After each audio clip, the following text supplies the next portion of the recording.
The Midnight Walk offers an exciting blend of adventure, horror, and stealth gameplay. What makes it truly unique is its striking graphic design, achieved through a distinctive method.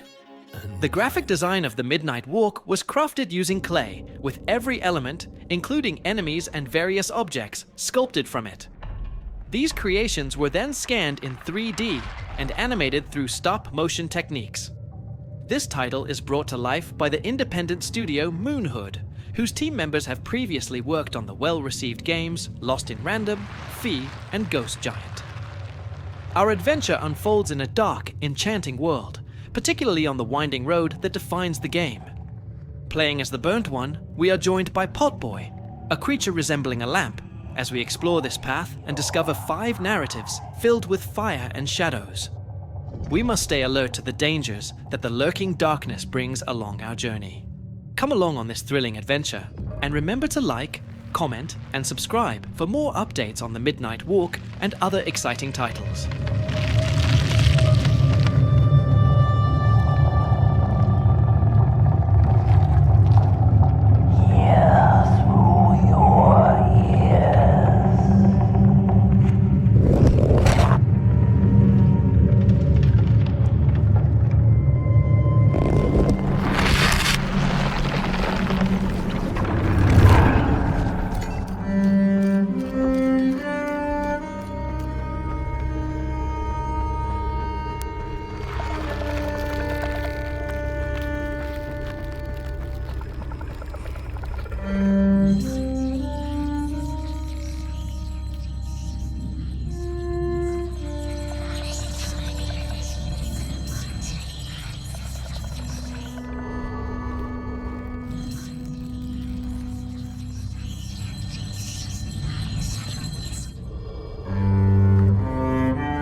The spark had once again been lit. It was told that for the being who kept fire in their heart, all darkness would vanish. Nevertheless, this long night seemed endless and fraught with perils.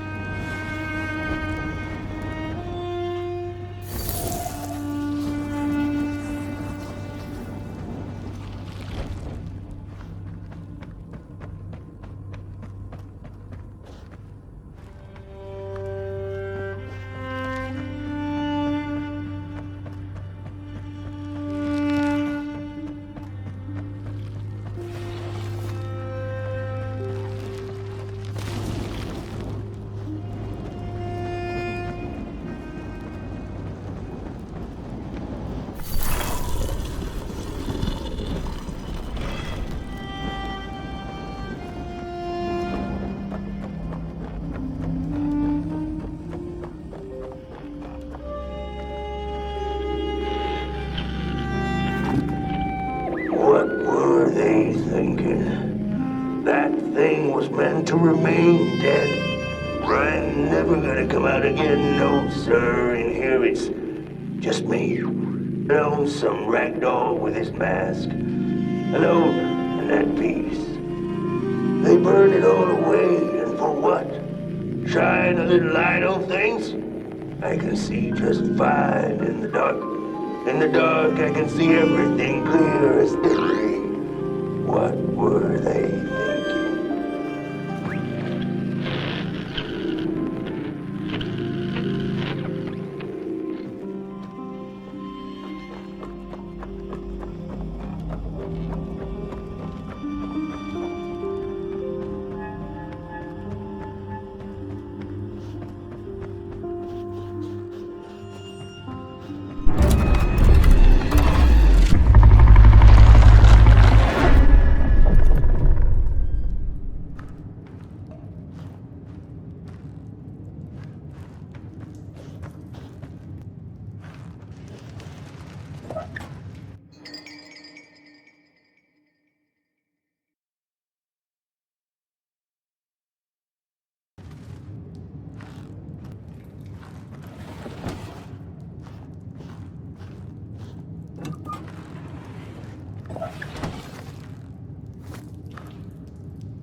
Focus on the eye and close your eyes to make things clear.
In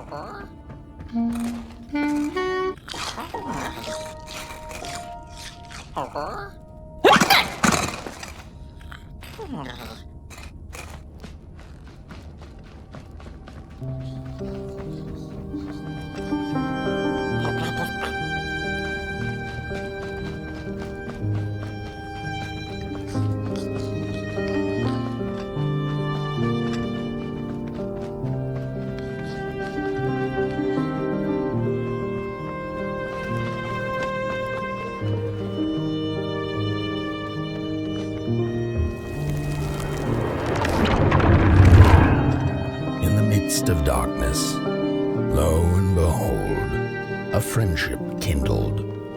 The fire that spread with it seemed so small against the vast night sky, small and flickering, but defiant.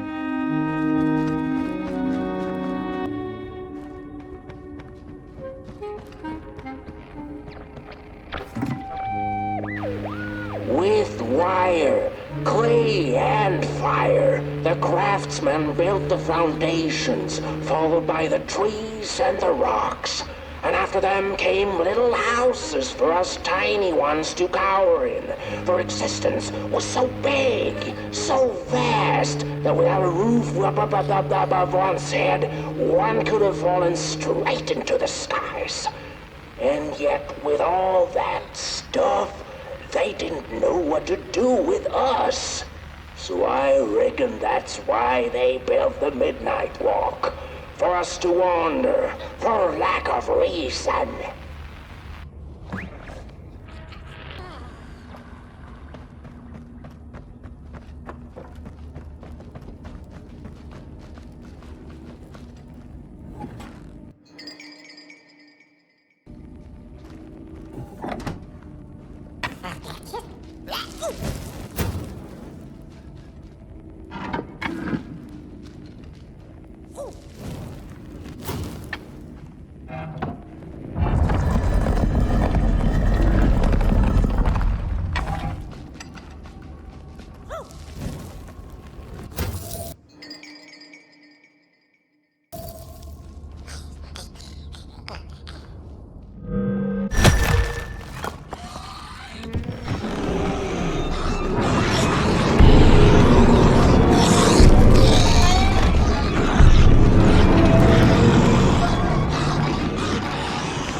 flowers eat fire, it's true they do, but most of all they feed on you. Don't you know? Howdy do. Didn't you hear? They eat you too. Fire, fire, aye, it's true.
And so it was that the burnt one and a small flame took a wander down the midnight walk.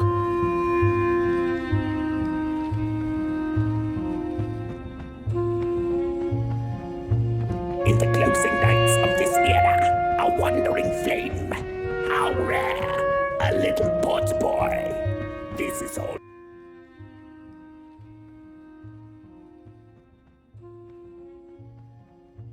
In the closing nights of this era, a wandering flame.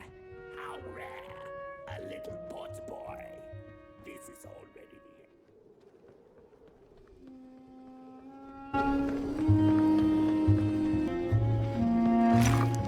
end. Whether they held or lacked reason, it didn't matter. When times were dark and winds blew cold, there wasn't much left to do, and it was quite enough to simply put one foot in front of the other.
Close your eyes.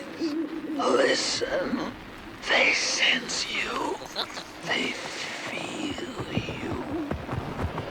That's so beautiful.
We discovered something deep in the woods.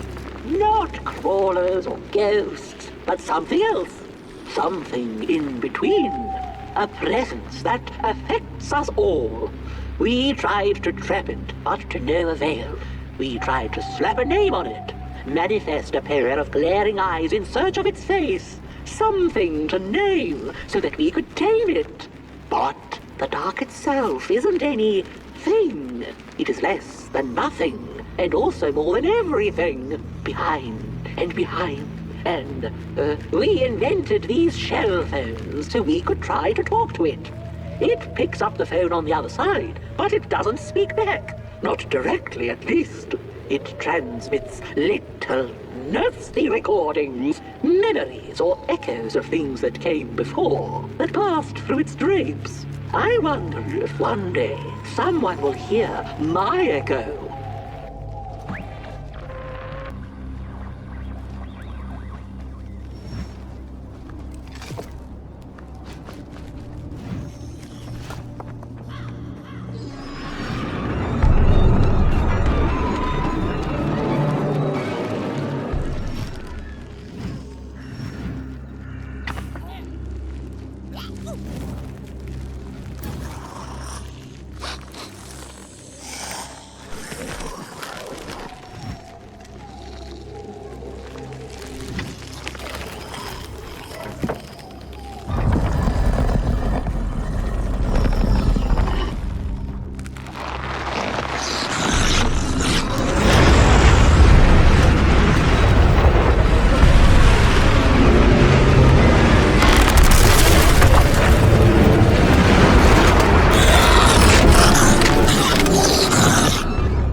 Hey, I'd almost forgotten how it felt.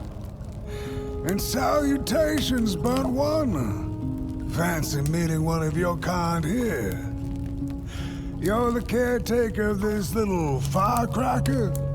I reckon you must be headed for Moon Mountain.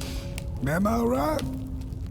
Well then, on one hand, it's just a matter of walking down the road.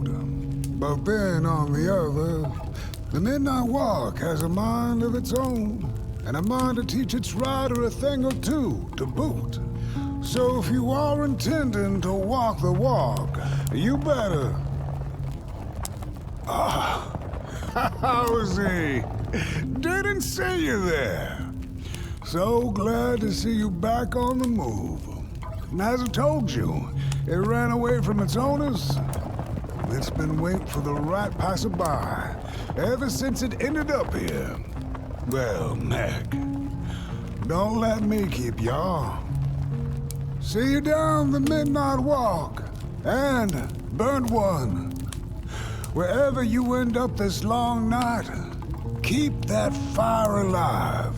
It's really all that matters. Don't take my word for it. Just see for yourself. Some folks certainly know how to talk the talk. What you lack in talk, Burnt One, I trust you make up for in walk.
venture into the swamp under the moon, they cautioned.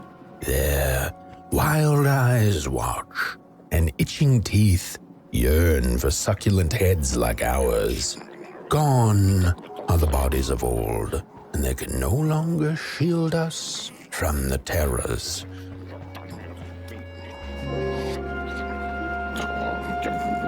Get bent. Limbs, arms, and legs. Get bent, tree. So uncivilized. Heads up. What are you looking at?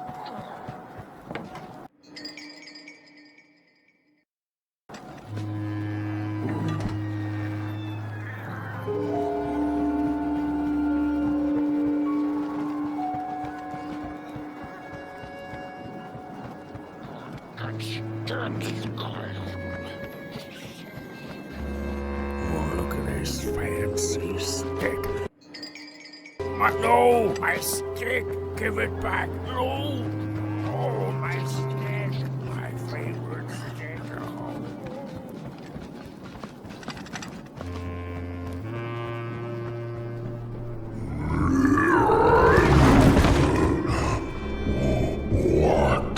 What is this? A somebody approaches Nobodyville? Your wretched limbs, an affront to nobodiness.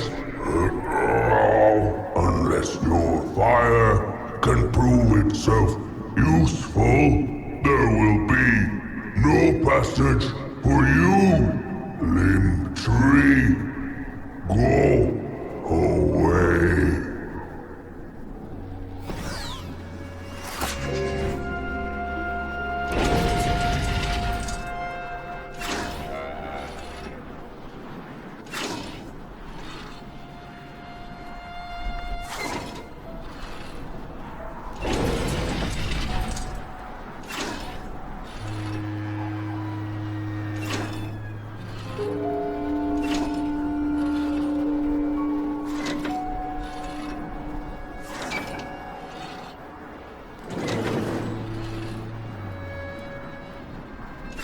If you light them all, then maybe.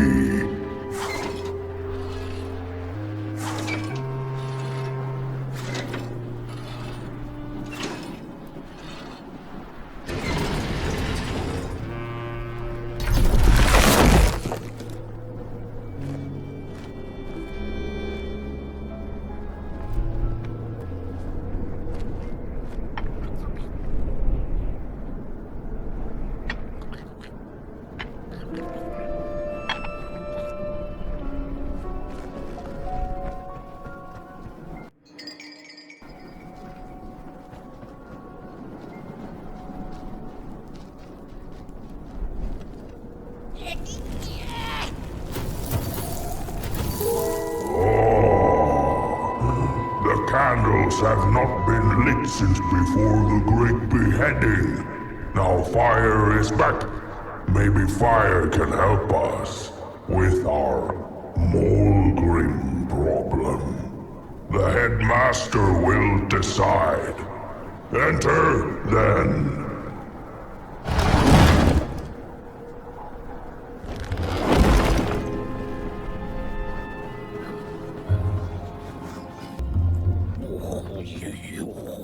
You get out of here.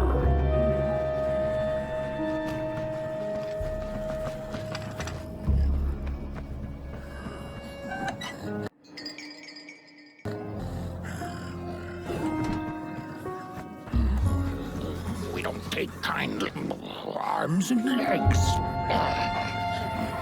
So uncivilized. Look at those two arms swinging around. Disgusting.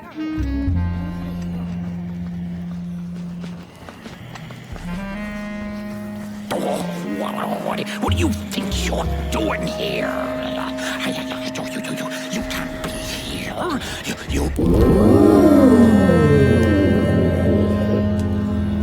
True fire. We nobodies haven't been graced by its warmth since the bodies were banished. They used fire for war.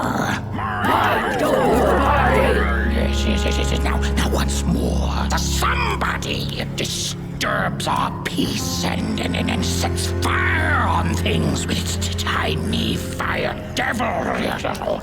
You must leave at once. Leave or face our...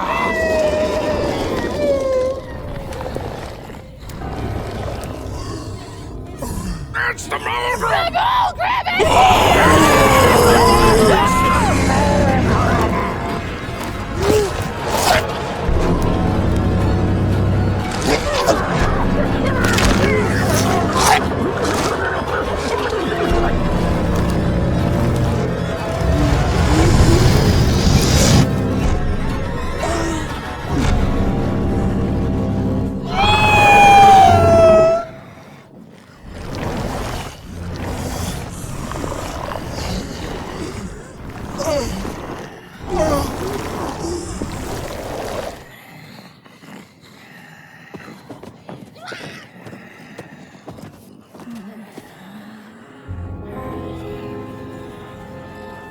I guess I'm the headmaster now.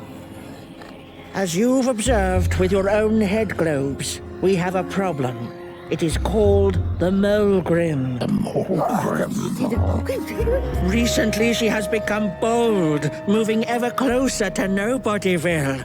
You should help us get rid of her. Yes, get rid of her. Tame her, just make it stop. And by the powers suddenly vested in me, I will, shall grant you passage through our fair Nobodyville. Here, take this.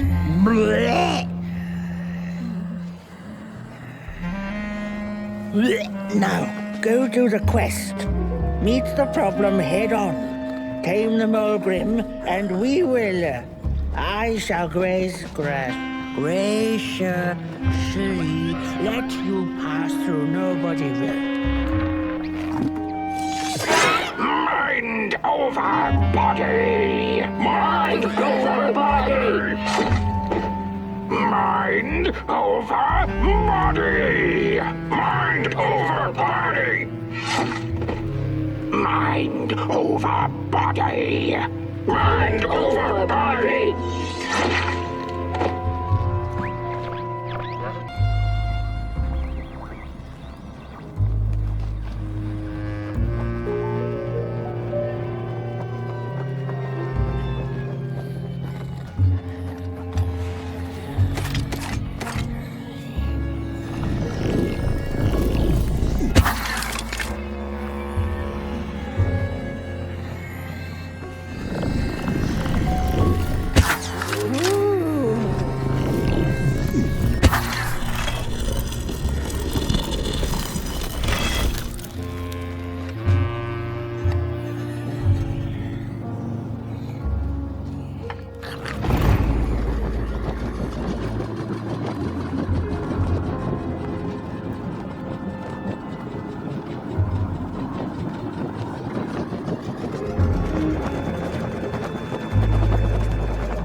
mushrooms whisper of a new bird in down. They tell us her nest lies beyond the cold, cold moon. And she came here to witness tragedies. She feeds on these tales, you see, sucking their fire dry like marrow from a bone. Her eyes are on us now. Like a vulture she waits, knowing that we somebodies are about to tear each other apart.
When a sinkhole devours your fire, give it up or dive in after it.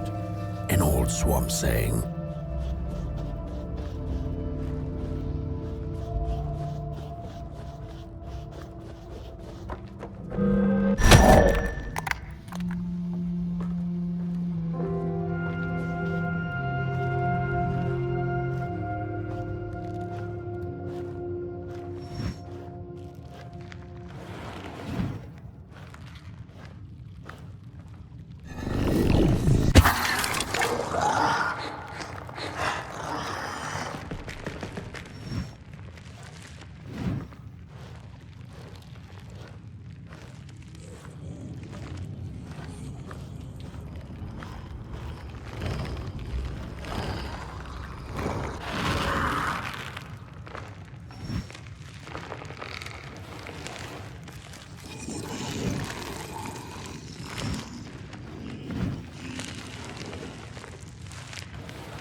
Another old swamp saying went, when dealing with a troubled and troublesome Molgrim, do not light a fire beneath her, but help her build one from within.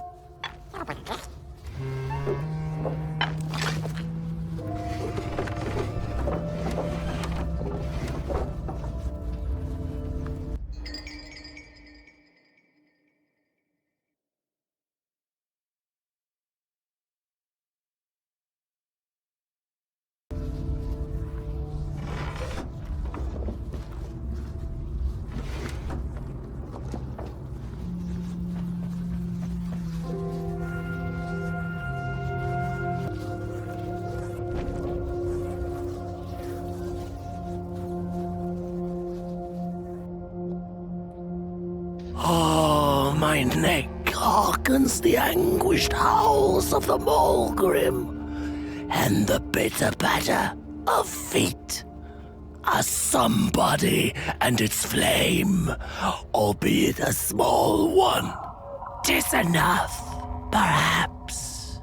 The Molgrim's precious shards, they must be returned to her lair, to her cauldron.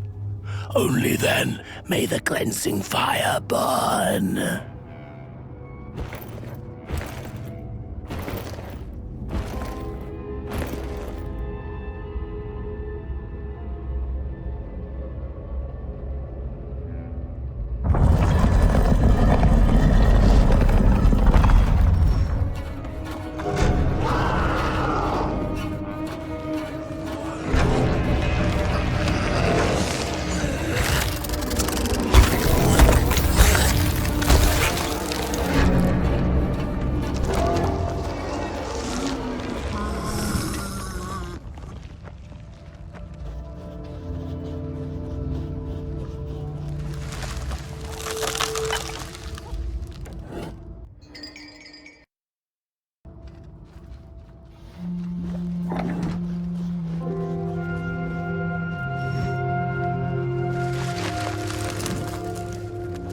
Oh! Don't eat me! Well, if you're not gonna gobble me up, then can you maybe take me away from here? Please? Somewhere closer to Nobodyville and away from here. Get me out of this neck hole, please! I'm begging you on my bare chin, and I'll pay you for the effort. Handsomely with a beautiful shard from the Molgrim's cauldron. I have the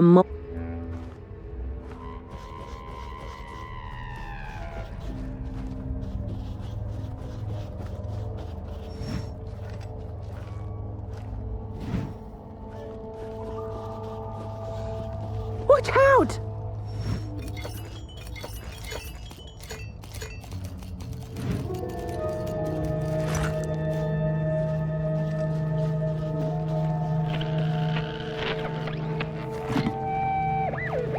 Body stands their approach over the mountain vein and valiant. We ragdolls observe, we record, and we mimic.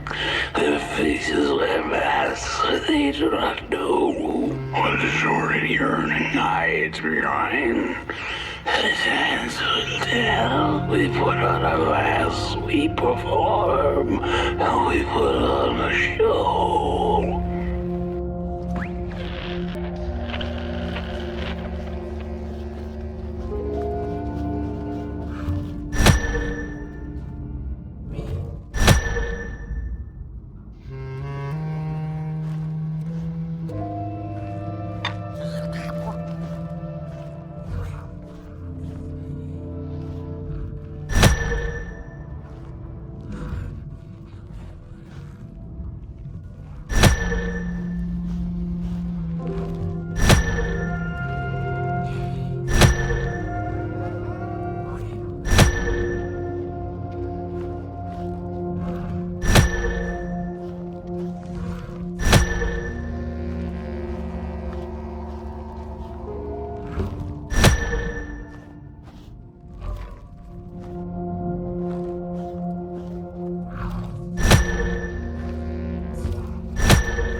She's here!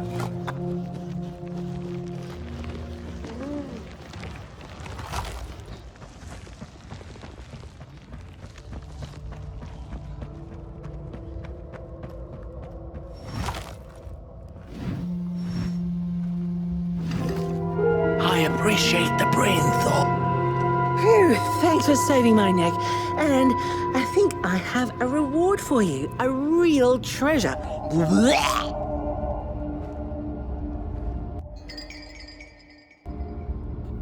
There you go. One of the 3 missing shards from the Molgrim's cauldron. Yeah, I stole it. Oh, I thought I could maybe buy me some kind of ticket away from, well, everything. Start anew, you know?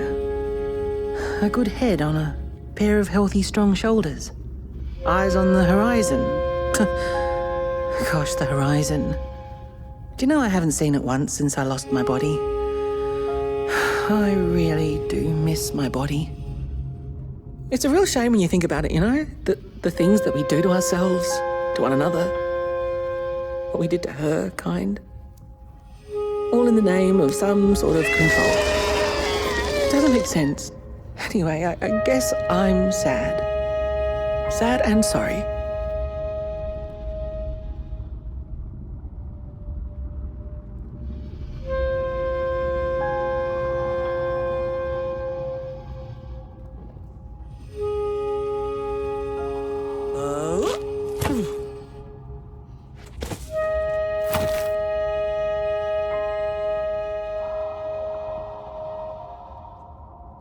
Hey, thanks. You're a great listener. You know that? Just take care of that shard now and maybe put it back where it belongs and... yeah. Goodbye. The ragdoll's whisper of one shard kept by the dark itself. Another was stolen by the greedy moonbird up in the hilltops. The last one, perhaps the cowardly head knows.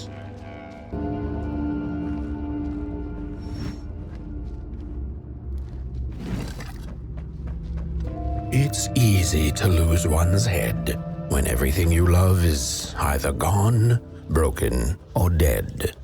Yet another forgotten swamp saying.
Heads up! Ready! Up!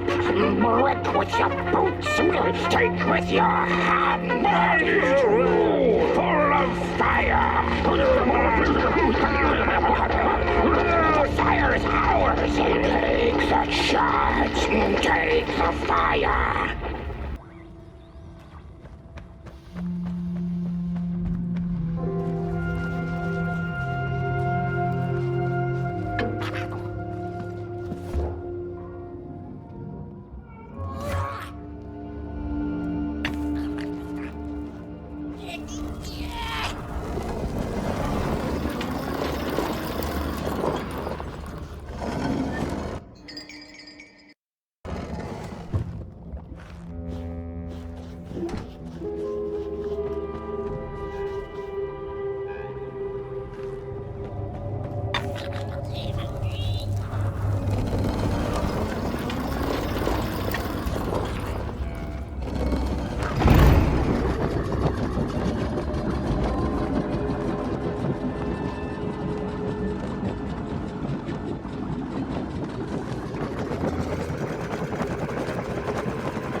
Good evening.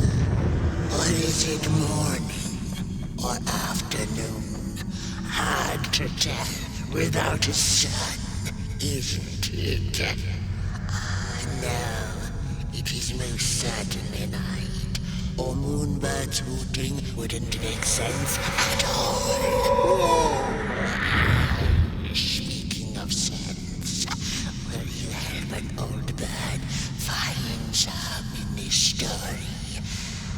Fire up these dusty murals in the right order, and you will receive a present, a little gift, yes.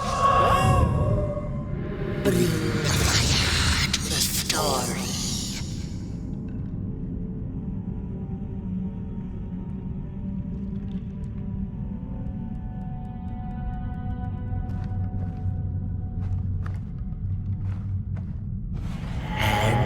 As the heads roll, the time of the Molgrim begins. And once upon a time, the battle ended. Peace. The valley was taken, but then began the battle of the bodies. Intrigue. The battle ended with a great, gruesome peace ended with the violent sun bodies invaded the valley. And as the heads roll, that's not the way the story plays.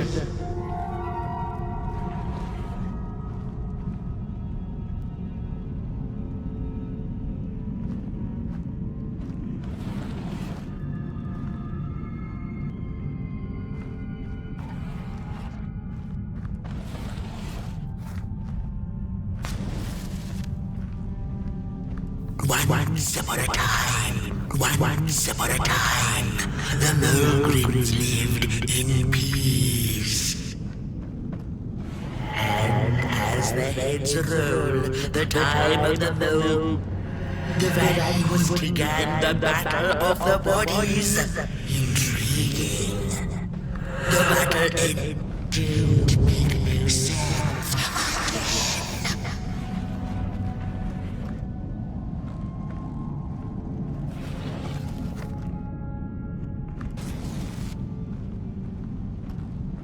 Once upon a And as the heads roll, the valley was taken, but then began the battle of peace. That ain't edible. The story just right. Once upon a time, the Molgrims lived peace in. The valley was taken, but then of the bodies. Intriguing.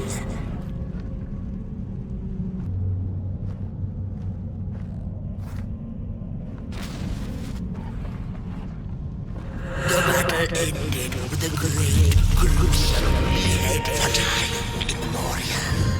The Molgrims had lived in the valley in peace, sharing good eatings and howlings around their fire, which they had inherited from the skies.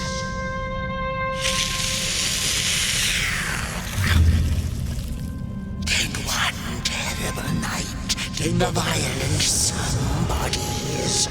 They hunted the Molgrims for sport and took their fire for themselves.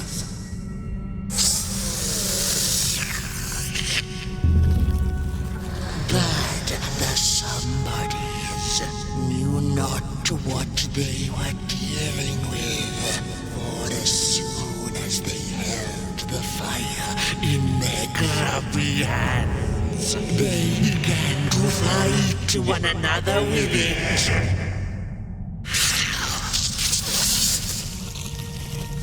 To save themselves from themselves, the cunning heads turned on their bodies and organized a great building.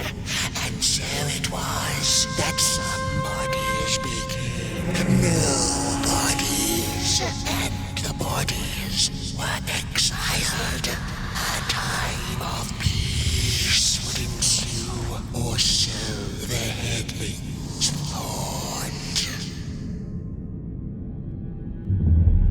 The last living Molgrim had been biding her time, and saw now an opportunity to return and take bloody vengeance upon the heads, who were now left defenseless without their bodies.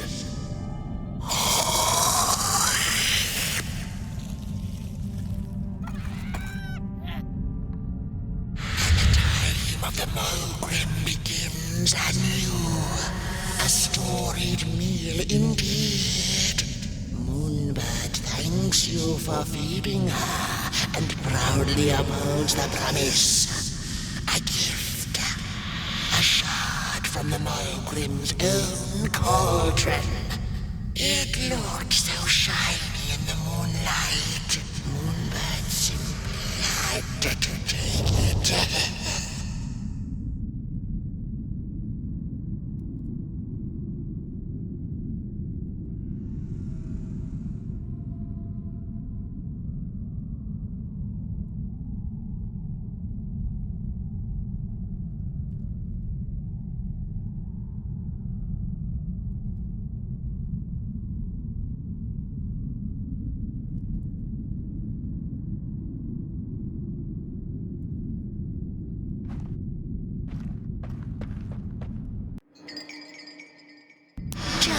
For now, she'll see you in the light.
She'd never been much for company until she had met the other one.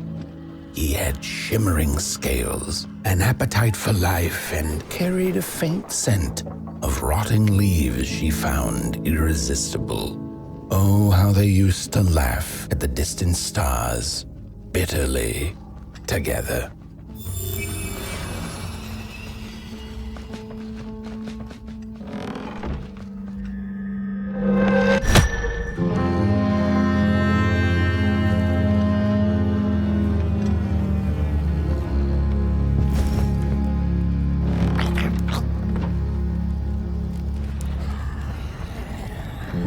The howls of the Molgrim have gone with the wind, and our headaches settled into gentle throbbing.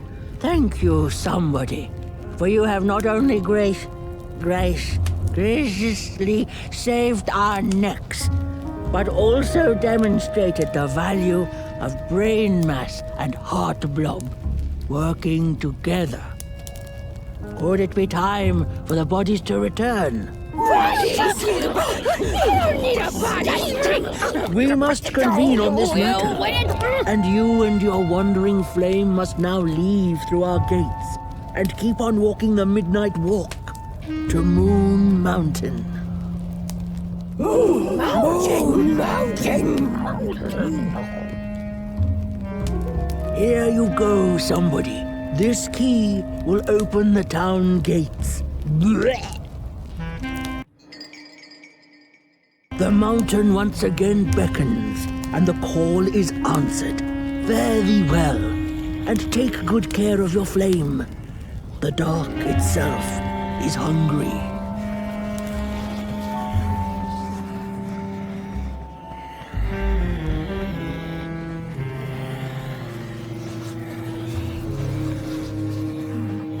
The bodies might be returning. It's hot now.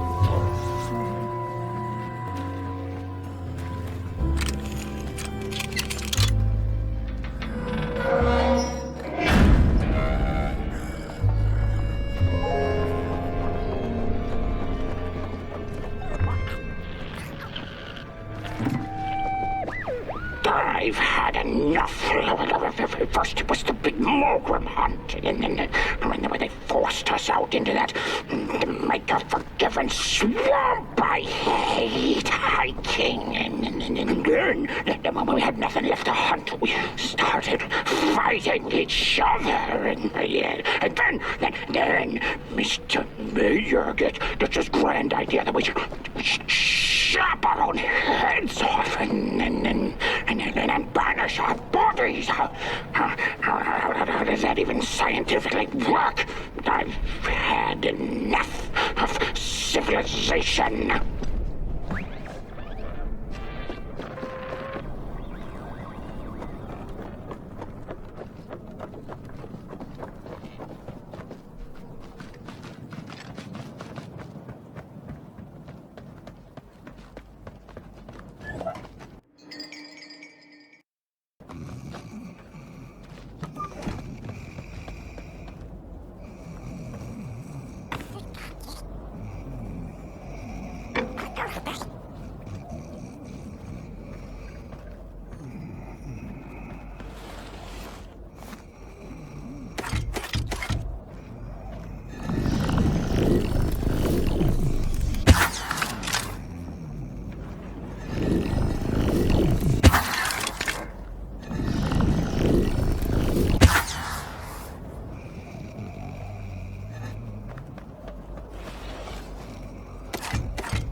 Back from a little swamp detour, huh?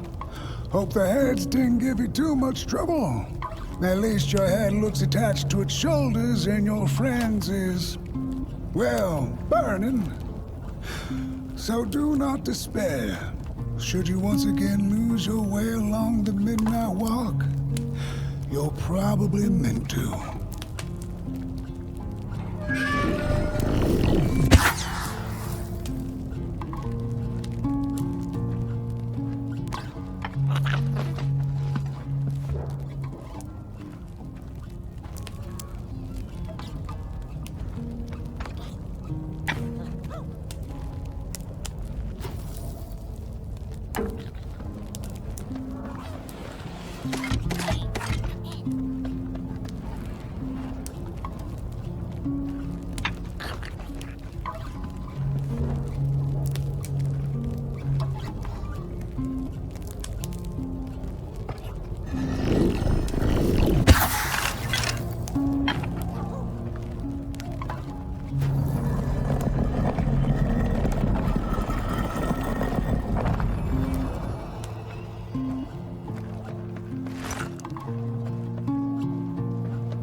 We Molgrims have a special relationship with fire. We do not cook over it. We do not shed tales around it. We care not for its warmth. Ours is a different connection entirely. Fire is our window to truth and into the world beyond clay, to which we must return. We are noble beings, bringers of bugs, slime, and mushrooms to help decompose the old and to bring about the new. We are the caretakers of this world, and woe be to those who seek to end us, for they seek to end themselves.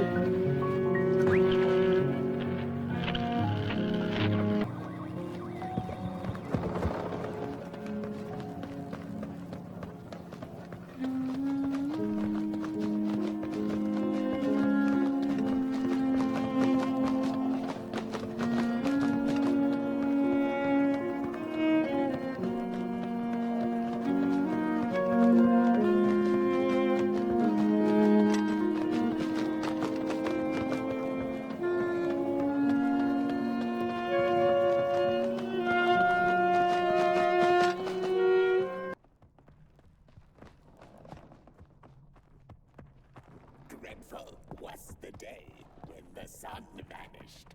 The waters dried up, birds went quiet, and the dark itself seemed unchecked into the water.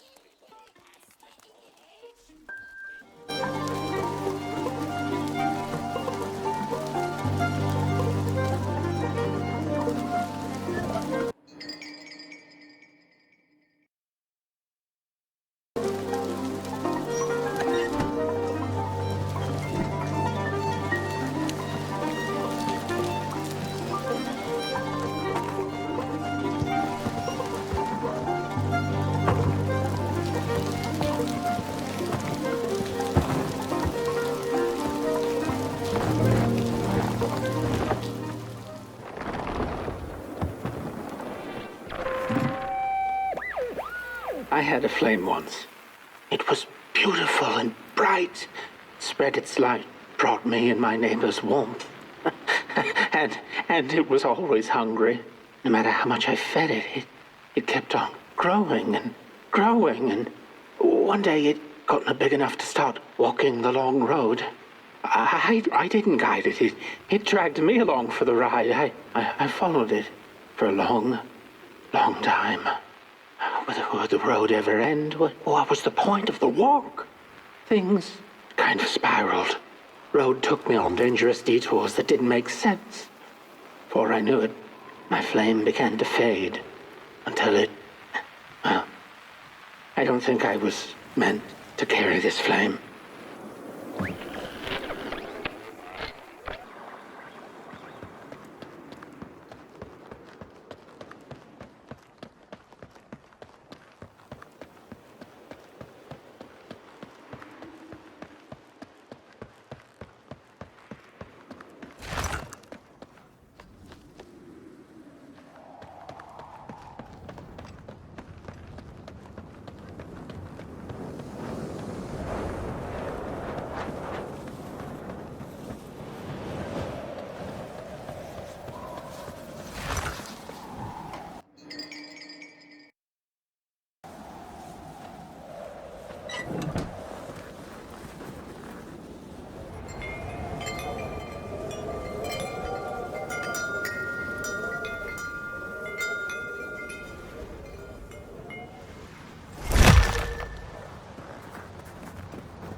There once was a freezing cat who was looking for shelter when she came across a dark cave.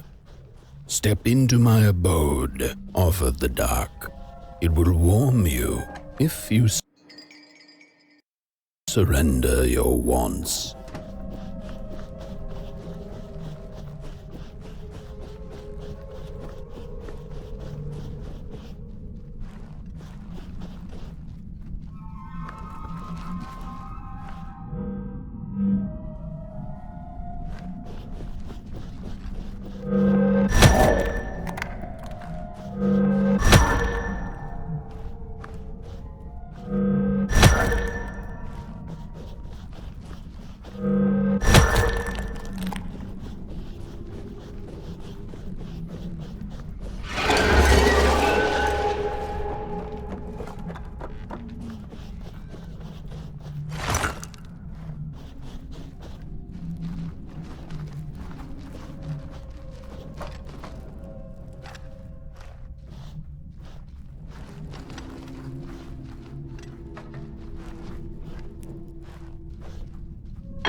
The story goes of a nameless maker who pulled creative spark from the dark itself without giving it fire.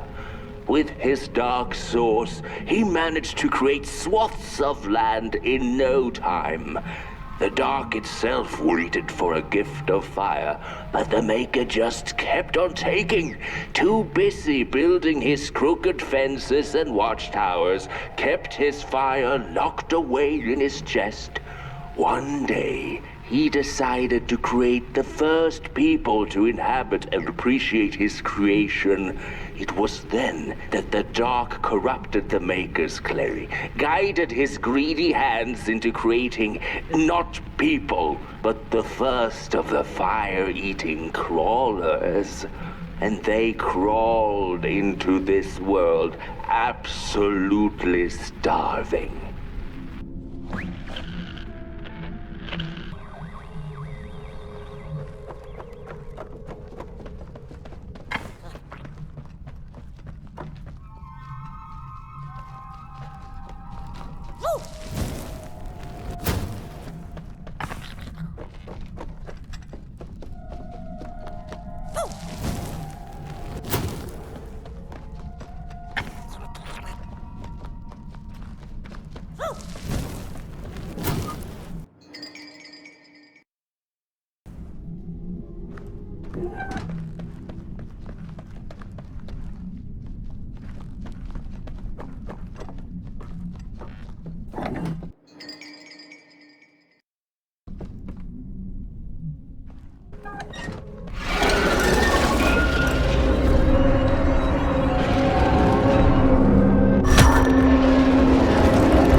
The dark's eyes were much too big and watchful for the cat's liking.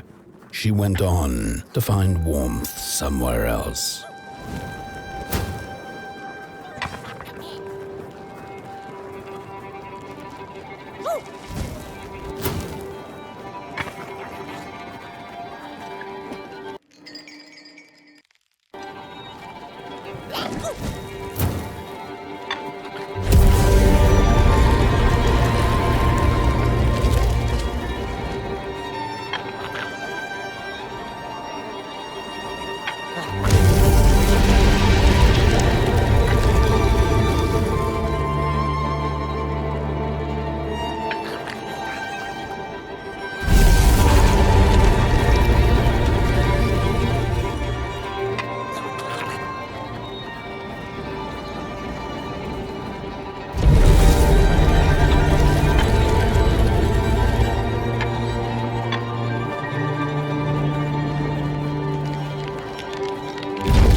Saw it.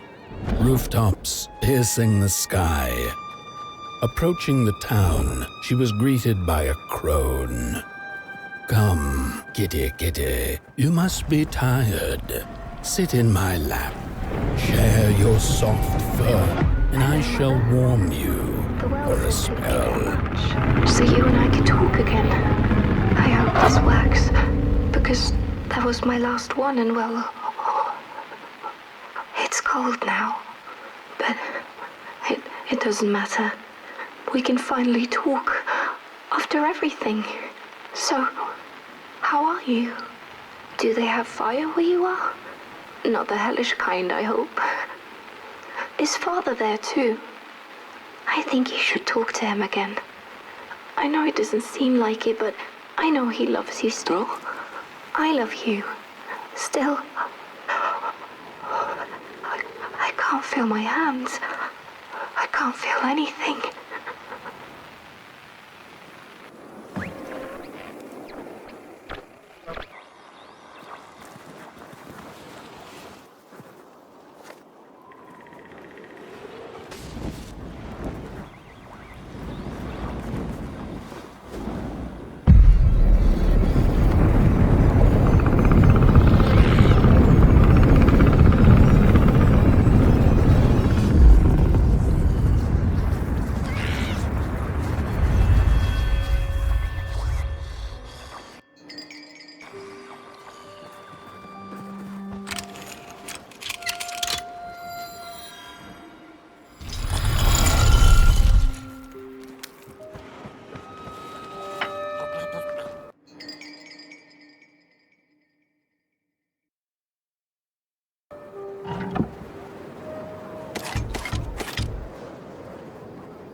This happen?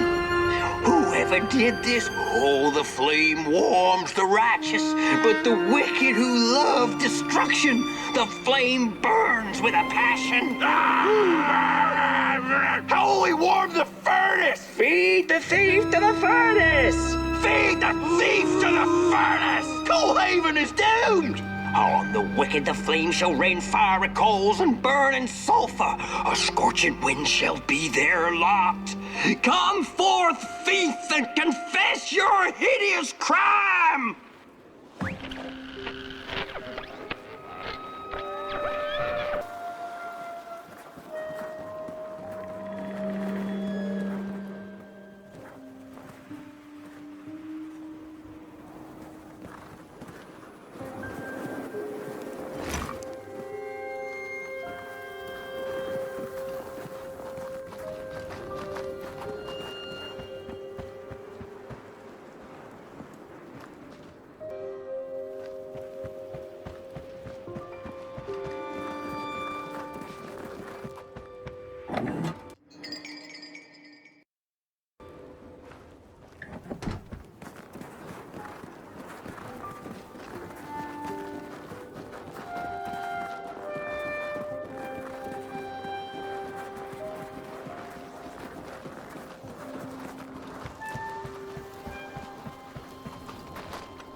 Welcome to Coolhaven, newcomer.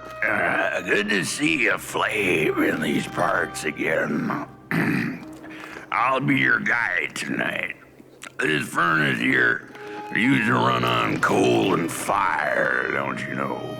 But a thief Stole all our matches, wasted them in greed, you see. Now the ghost has come to smite the wicked and punish the thief who killed us. Well, I guess that's it. That's a tour on the house. There's a bone right there in the snow. There ain't no place for a bone.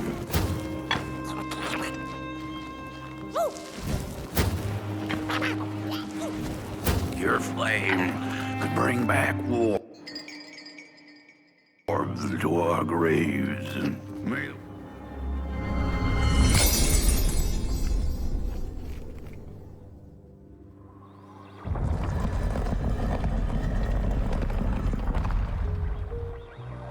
Oh, do you feel that something's changing? That furnace was the soul of the city. We used to worship it, us coal miners did. Fed it trees and fire like it was a hungry, angry god. This broken body's going nowhere, but yours is. Walk the streets. The cat didn't like the crone's crude pettings. Her hands tugged at her fur. Now, rest still, the crone said, out a crooked knife. The cat was quick and escaped just in time.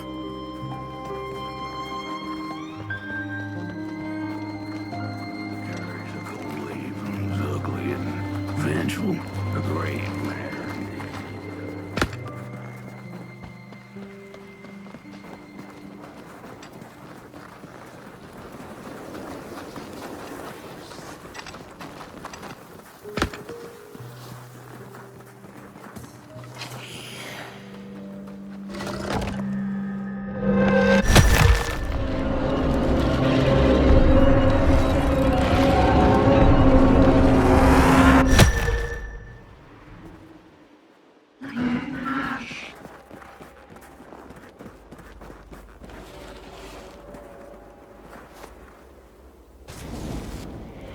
Listen for the bone.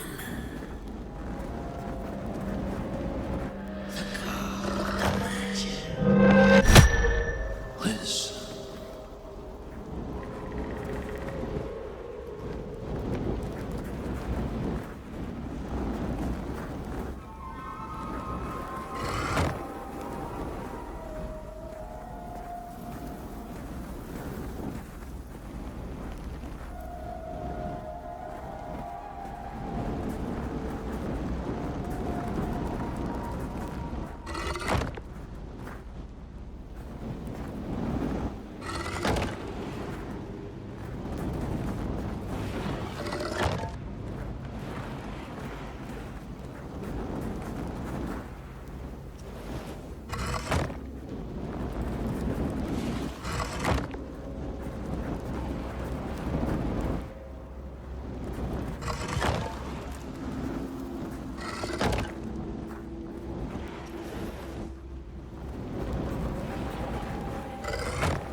the thief.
See a ghost.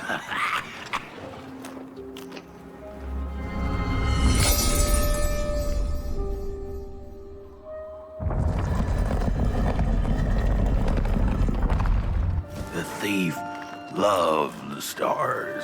Would have plucked them out of the sky if it were possible. But the dark itself stole her stars, turned the thief's sky as black as a cup of joe. And so the thief began to steal matches and lit them, hundreds of them, like little stars of her own.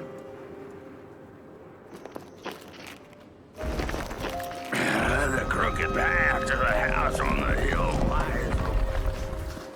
Wherever she sought warmth, it had a price. The miners needed the cat to get rid of the rats, and the vicar wanted her protection from bad luck. Bony hands reached out from all around her, trying to grab her. The bird matches lead to the house. Brothers and sisters, hunt down the thief. The matches. Follow the bird matches.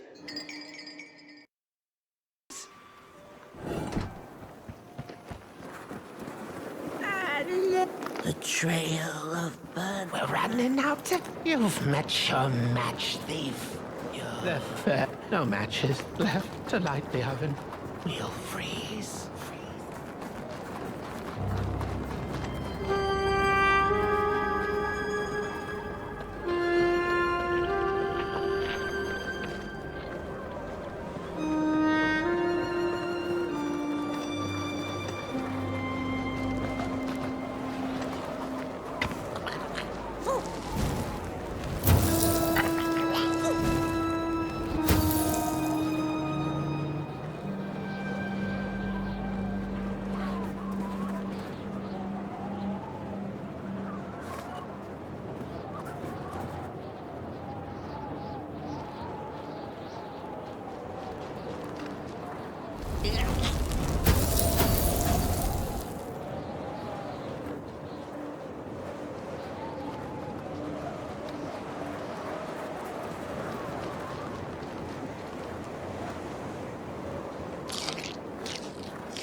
What's...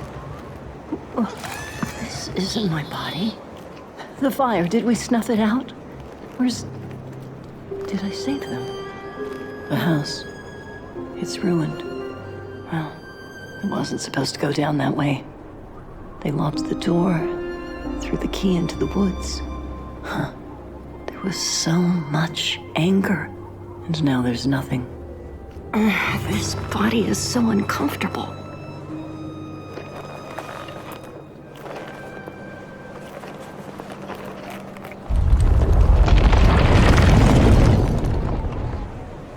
While I was in the black, I had a dream. There was a monster.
That's it, that's the key. Unlock the door.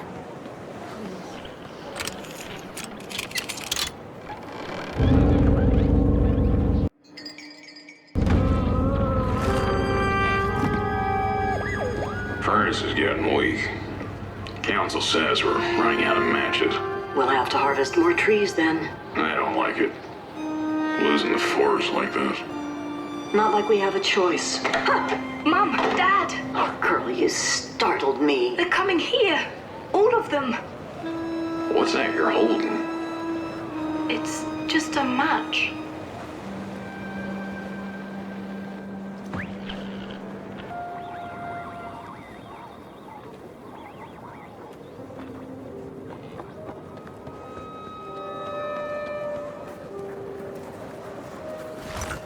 The cat felt as if the walls around her were growing taller, the alleyways narrowing. Turning a corner, she bumped into a girl sitting in the snow. In her bony little hands, a lit match.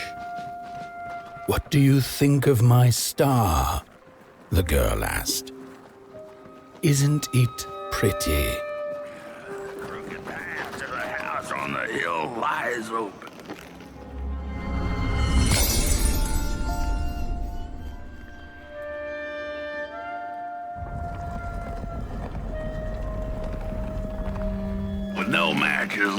we couldn't light the furnace, and the thief paid a terrible price for her burning greed. As the furnace died, one by one, so did we. But before we perished, the dark itself moved into our hollow husk, turning us cold and wicked. If I had a heart, I'd feel great shame for what we did. I'd feel great shame for what we did. The old man feels it too. Should have been long dead with the rest. He just wasn't ready to go.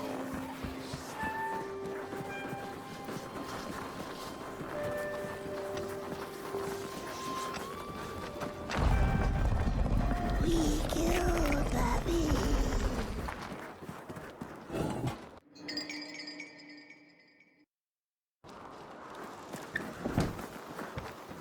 We killed the bee.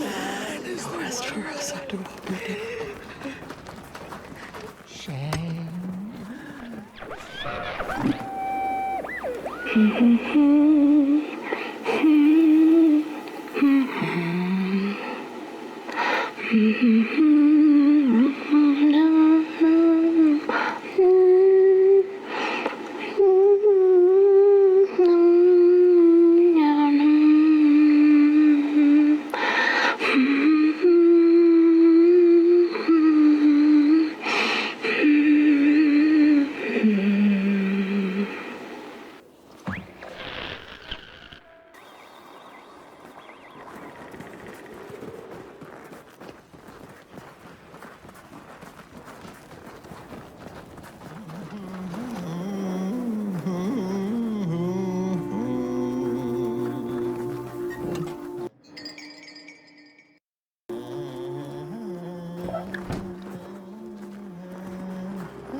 Oh, that voice.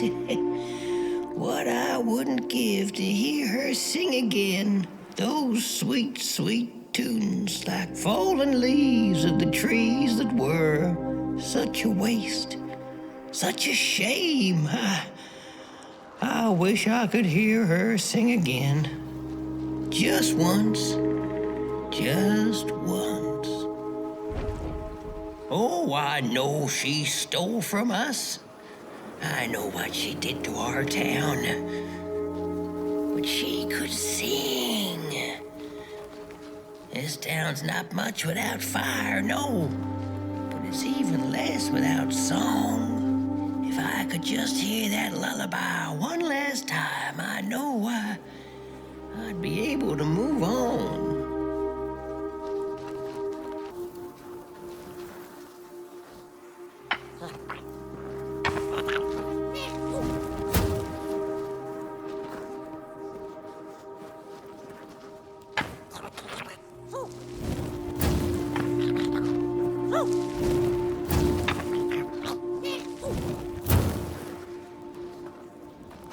I know I captured it once in a melody-keeping head of clay so she could hear her beauty for herself. But I dropped it in the woods that horrible night. I was mad. So very mad.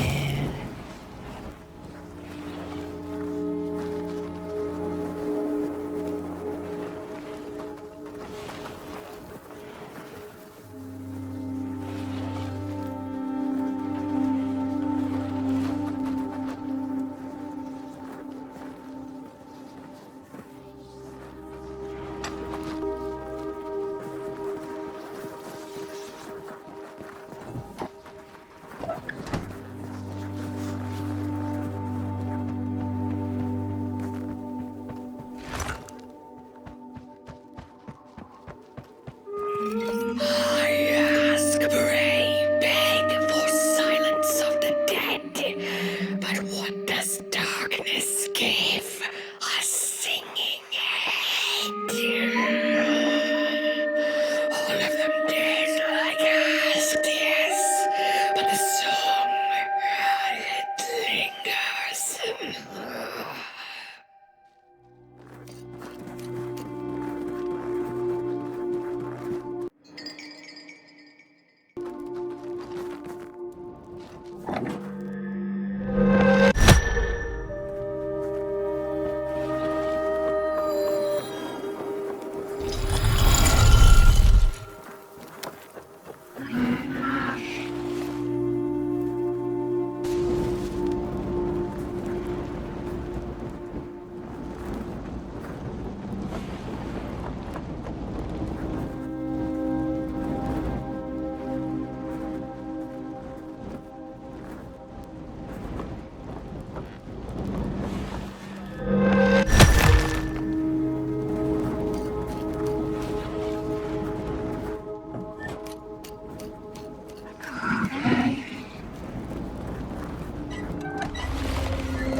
Little flame.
Little soul, you charming little wanderer, my life's companion and body's guest.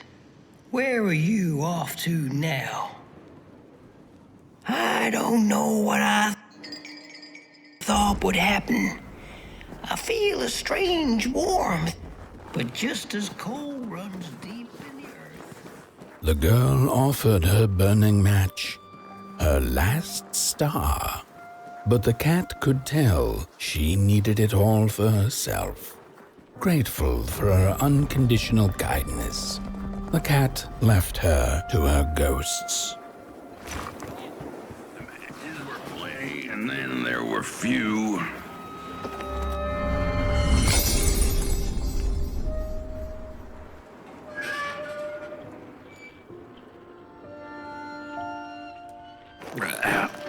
The door to the flame is open. It's already there. You just haven't lit it yet. Now, if you don't mind, a little spark. And just maybe we'll be able to die for real this time. In life, I didn't mind a little loneliness, but this is the worst. The furnace longs to burn once more.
Release me.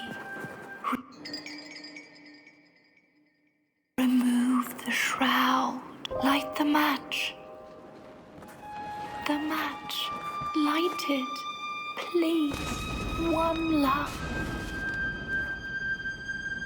Thank you.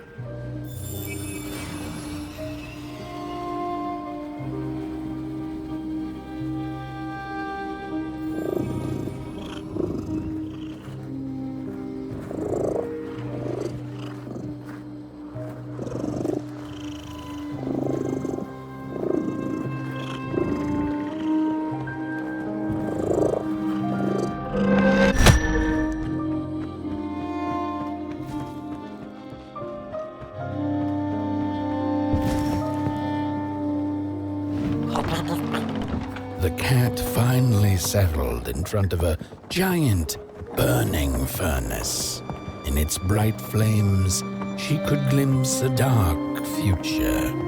This did not matter to her, for now she was eternally warm and at peace.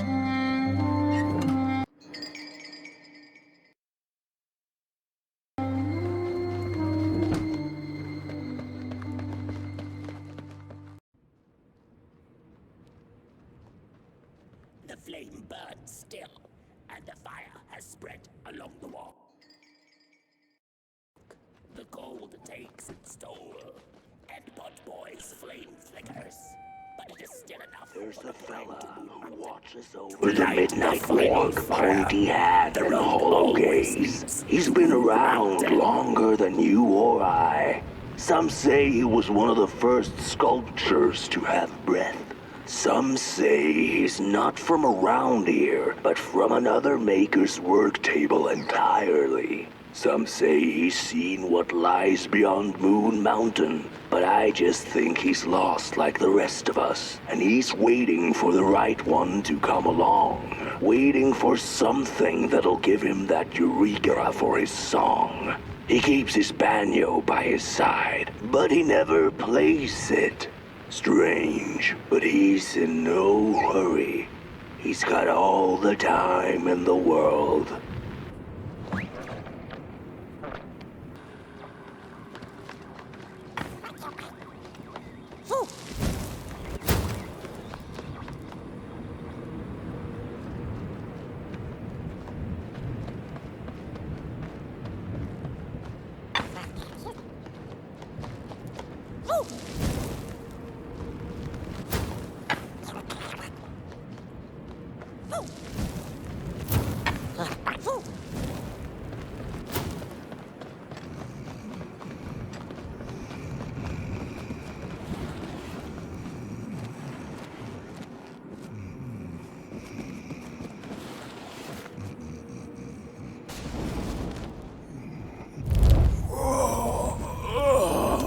Hey, my. The bird one and its flame approaches. The road's been long, hasn't it? And it just keeps on going, don't it? Why don't you rest here for a spell? Change is in the air. Warm winds coming in from Coolhaven. I trust you're not pushing that little flame of yours too hard. He is mighty, no question about it. But between you and me, he still has a ways to go until Moon Mountain. Ah, heck, it ain't my place to tell you how to tend your flame. I'm sure you'll be fine. You'll be just fine. Ah, to feel at home wherever you walk. How's it? What a friend to have on the road, huh? Now, there's an open door invitation, if I've ever seen one. Go on in, then. Get some rest. I'll keep watch.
a boatsman went out into a foggy lake to find peace. Then, out of nowhere, came another boat that bumped into his. He cursed whoever was on the other boat, but when the fog cleared, he discovered that it was, in fact, empty. These sarcophagi are molds, rebirthing the bodies of the burnt one. Failure after failure, they keep coming back. They lie dormant, and then they awake at an appropriate time, during times of dark, to perform a task. The taskmaster unknown, doom spelled on the flip side of a coin. Little dolls in a dollhouse made of matches.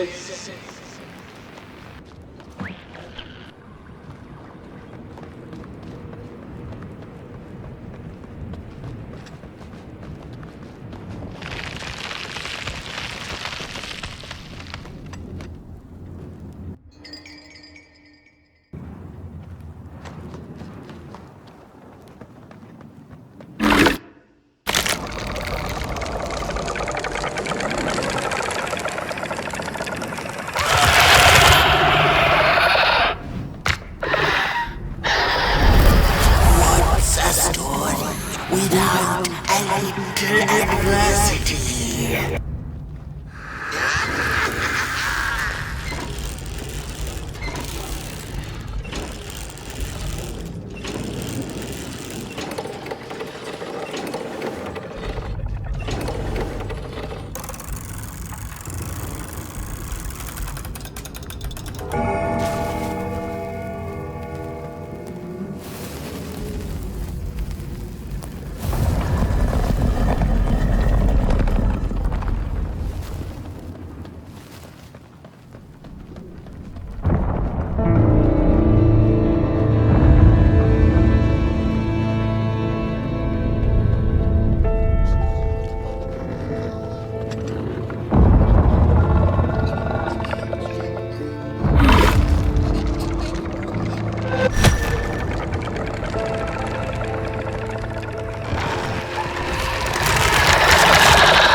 Far you have come, and on you go, like a moth into the burning light. But behold, a craftsman, one of the first beings ever to wander the clay. Like you, his heart is ashen, barren, yet ripe for tasty stories.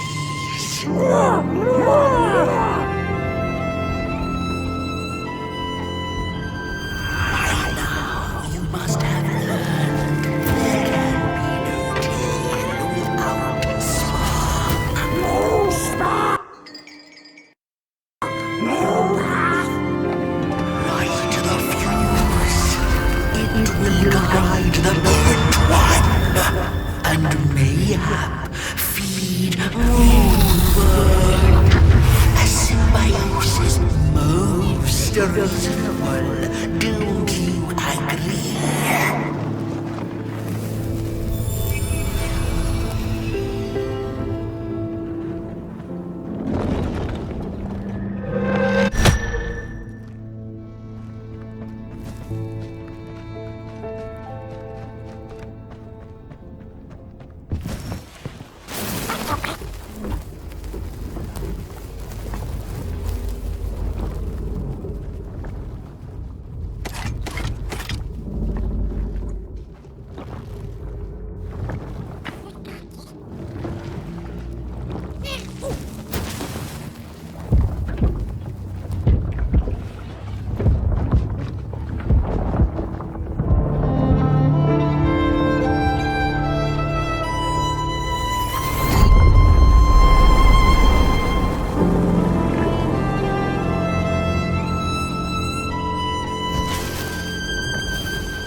the menu, crows.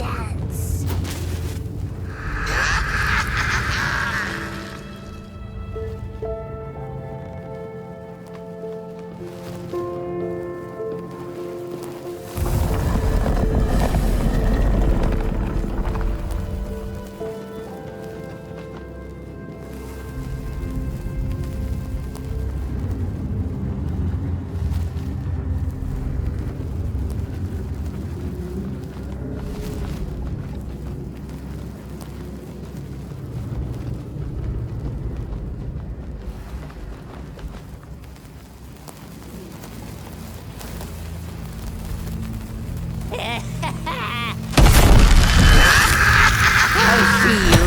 Not to crawl closer, Moonbird.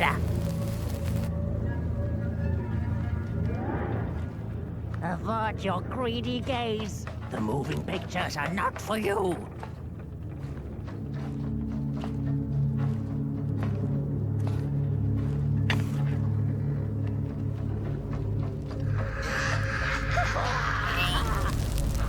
I hear you buzzing around.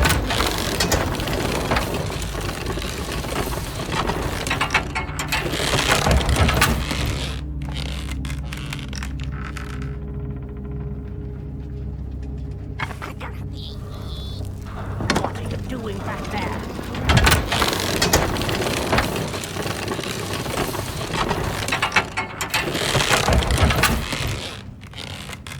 Birds of the dark everywhere. No path.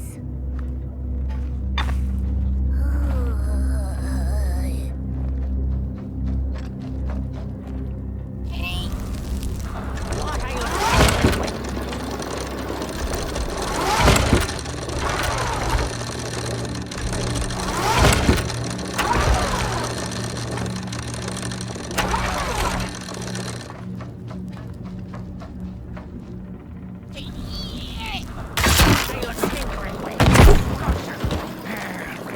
Stupid thing.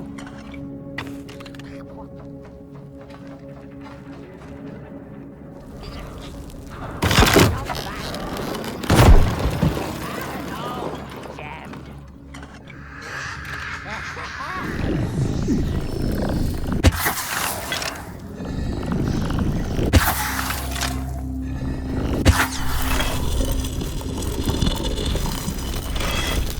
I see you, not a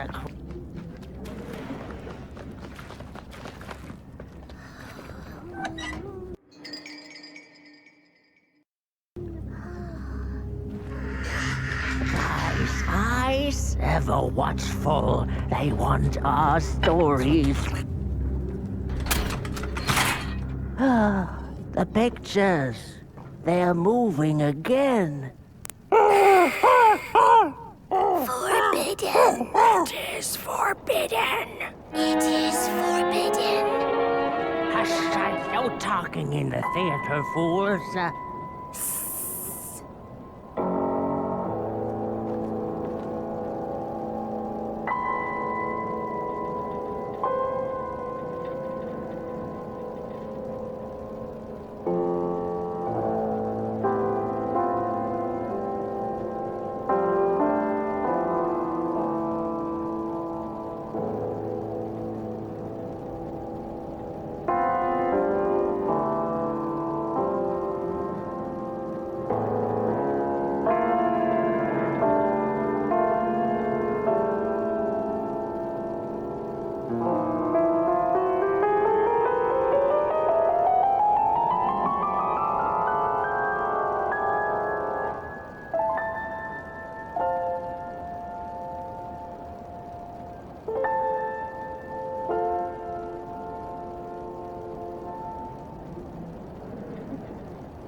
Stories. How I cherish them. Real as clay, as palpable as the midnight air. They're all we have left once the dark has taken the last campfire from us. The projectors tell a story of failure. The craftsman projects it onto his creations. He keeps building, building without love for his craft. He needs to see it.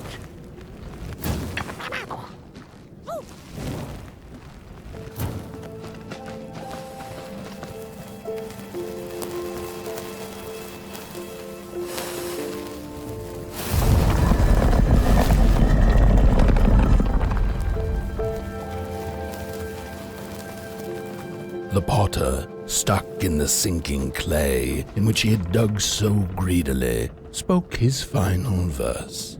Here was I born, and here I lived. My refuge was the clay, and now the clay has played me false in a most grievous way.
Three blind explorers discovered a sleeping beast. Each of them touched it and described it to one another. Its skin is coarse, said one. No, its ears are big, exclaimed another. The teeth are its most prominent feature, declared the third. Who was right or wrong mattered little, as the beast awoke and ate them all.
princess.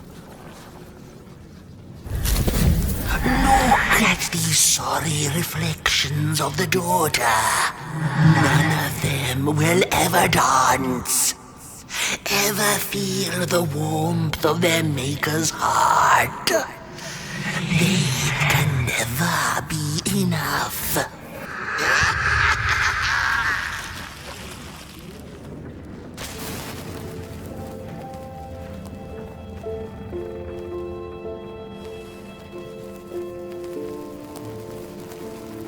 After years of searching for her son, the weaver was convinced she had lost him to the dark. One night, there came a knock upon the door. "It's your son," said a voice. "Please let me in." Thinking this was some cruel spirit come to mock her grief, she remained silent until her son gave up and left, never to return again.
Most of my life, I've been afraid of the dark. When I was little, my childminder got annoyed with me and tossed me into a wardrobe as punishment. She let me sit there, alone, and I sat perfectly still so that no closet monsters would notice me. It was the longest, most terrible 15 minutes. Many years later, I don't know what happened, but now I love sitting alone in the dark. I get into the wardrobe, close the doors, and I sit perfectly still. It's like a void, empty, but not cold, where nothing exists and everything is possible.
went just the way the father hoped the daughter would fill his heart with fire, failing to see that she needed a fire of her own.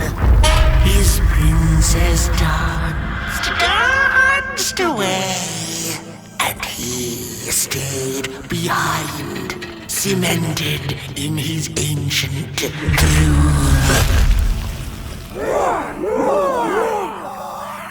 The heart is a bottomless pit, never sated, always craving for more.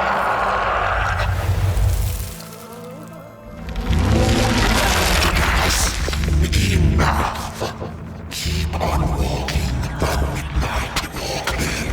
Don't run all the way to your infernal doom. She will be there to gobble up the empty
The Wanderer asked the Craftsman, "How do you make such perfect sculptures?"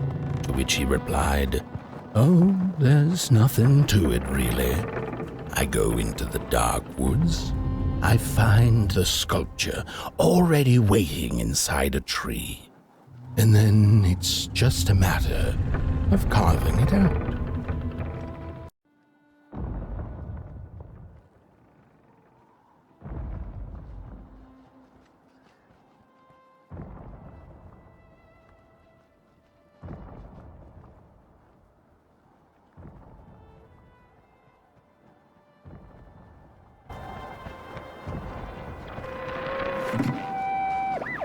When I was a child, I exchanged letters with a monster in the woods. We were best pals, and we shared all our secrets with each other. One day, My sister told me that the monster wasn't real, that she'd written me all those letters to play a joke on me. But the joke's on her, because I knew the truth about the monster in the woods, and we exchange letters to this day.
Hark! Not very far now. Not very far. The flame longs to be free. Caged, it cannot truly burn. How beautiful. How tantalizing. It is simply the way of fire.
When the nameless maker lost his creation to the dark, he went back to the great drawing board.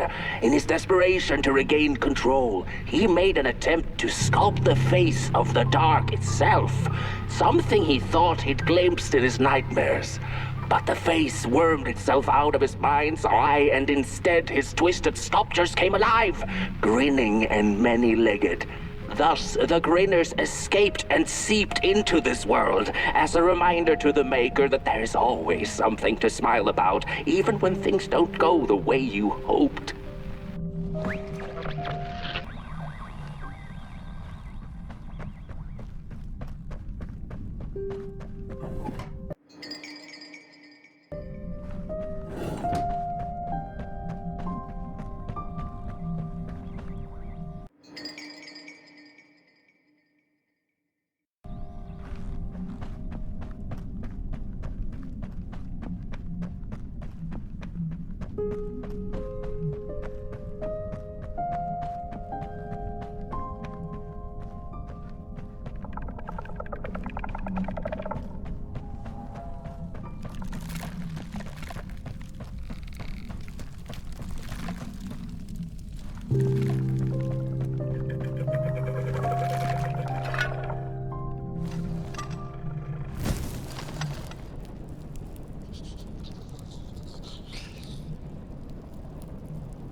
Whoa there!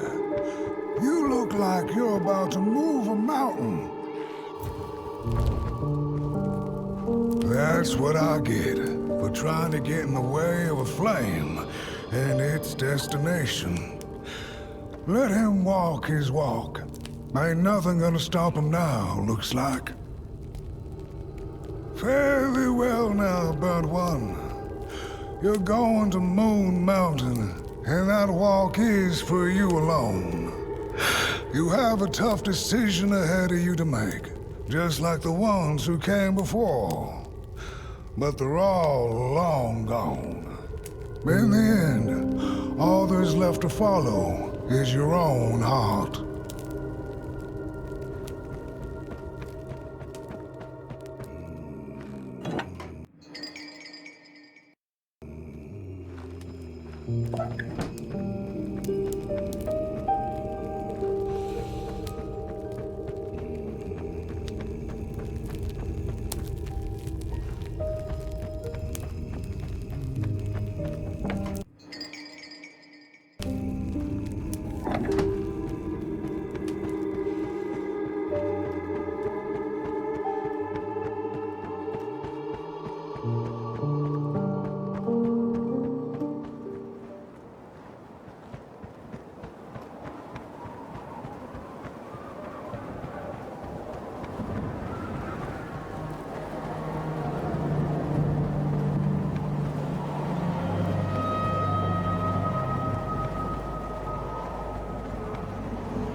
When I was a child, I exchanged letters with a monster in the woods. We were best pals, and we shared all our secrets with each other. One day, my sister told me that the monster wasn't real, that she'd written me all those letters to play a joke on me. But the joke's on her, because I knew the truth about the monster in the woods. And we exchange letters to this day. Oi, you the caretaker of this little fireball? What were you thinking, letting him run off? Don't you know how precious he is? Oh, yes you are. A real sunbeam. Who took the sun away? We Merkles used to ask until it finally ceased to matter. Night skies like these, trouble seems so far away, doesn't it? I mean, isn't this just exactly my point? I used to be afraid of the dark, so much so that I became obsessed with these huge electric lamps left behind by the craftsmen of old. Couldn't pry myself away from them. I'd sleep outdoors and under their blinding radiance. One day, I woke up to the noise of quivering planks and nails. And would you believe it was my own house leaving me? It had gotten so restless it grew a pair of legs, took a name, and went on a hike. Housey was its name, bless its soul. Houses have no imagination. But I bet it had a grander adventure than I could ever imagine.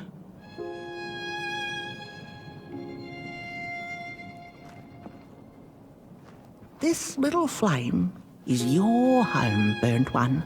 Keep him nurtured and safe, and you'll always find yourself in the right place.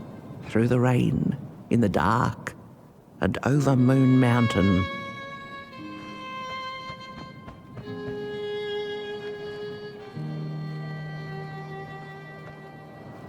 Look at those stars burning like so many candle lights.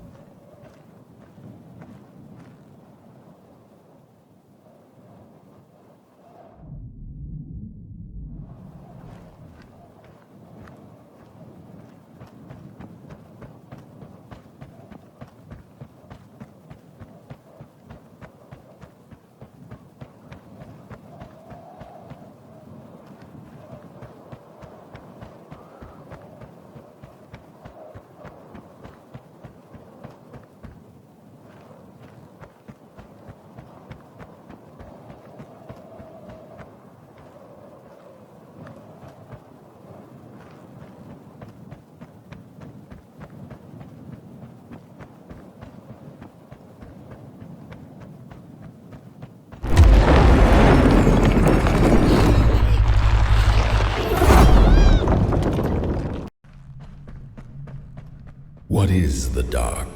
Is it ugly and cruel? Is it a place for monstrosities, for fools lost in the woods? A terrible void where all your nightmares come true. The dark could be a friend, perhaps a space where we might find each other, all of us equal under its cloak.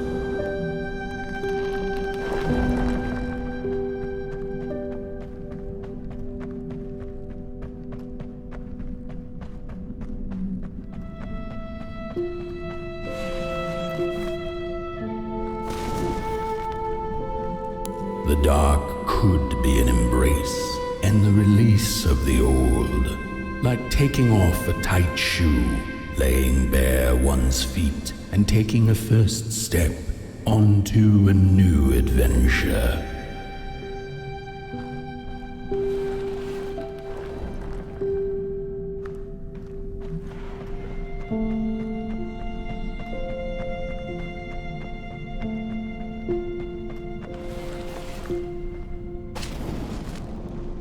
The dark could be a moment of clarity and calm, a break through icy clouds and the shameful stories we tell ourselves. that fetter us to the clay and mud.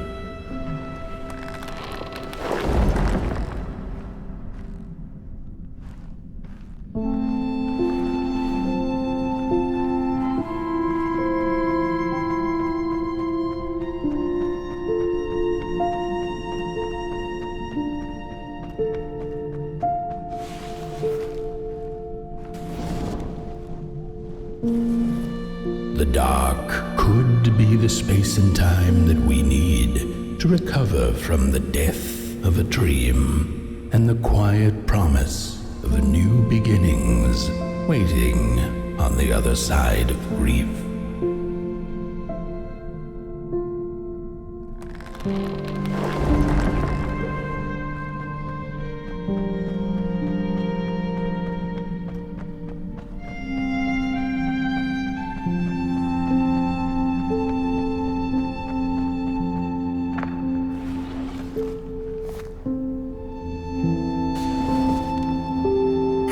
In the end, the dark remains a mystery, its secrets locked away behind the stars.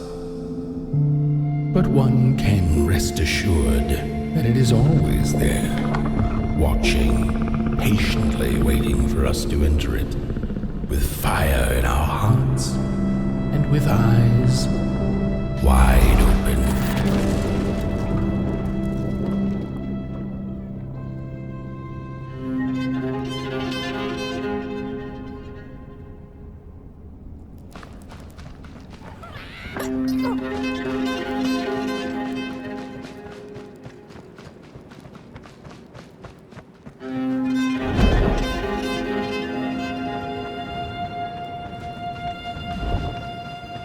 You've arrived.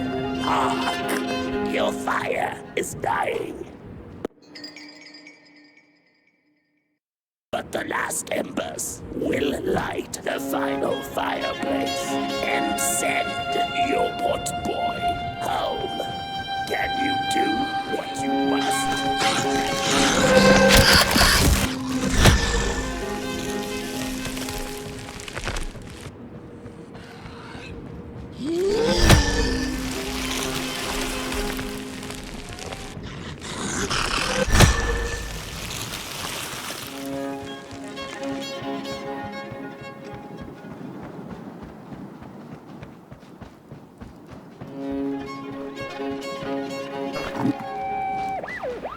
The first two-legged beings did prosper under the first sun, but it didn't matter how much they bathed in its light.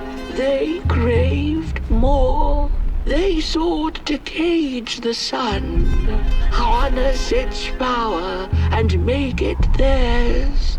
But the makers in their foresight had put the sun far, far away. So far that no creature could reach it. That's why, in their desperation, the two-legged ones began to collect matches, lighting them like minuscule suns of their own. But there are only so many matches in this world, and one day they'll run out, and they shall once again look to the sun.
something was up, like something was on the way, a danger I never could have guessed. I figured that's just how I always feel, and my worries seldom come true.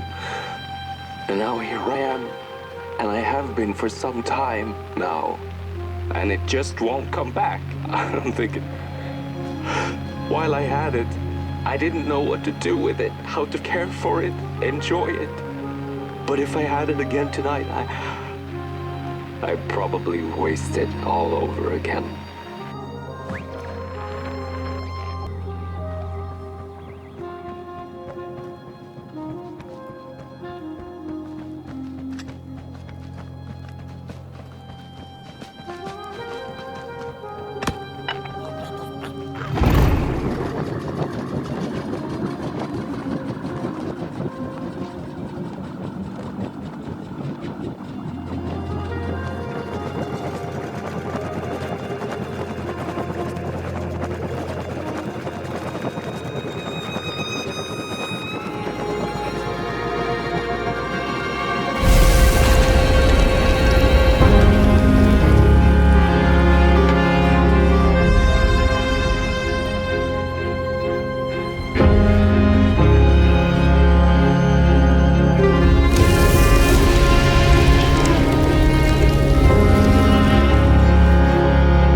Once upon a time, some folk on the other side of this and that had the most strange and beautiful dream.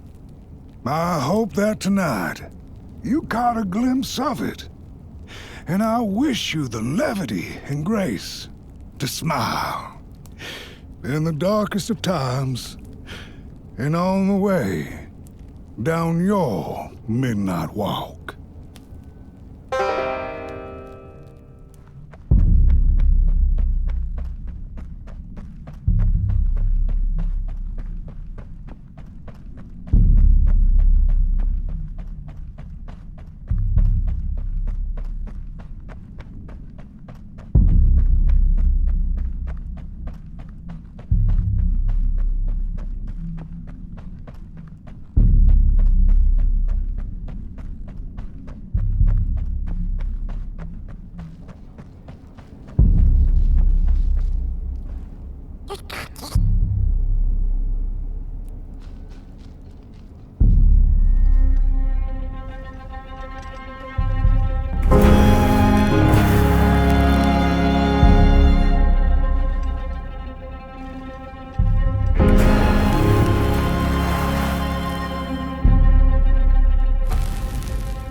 Once upon a time, some folk on the other side of this and that had the most strange and beautiful dream.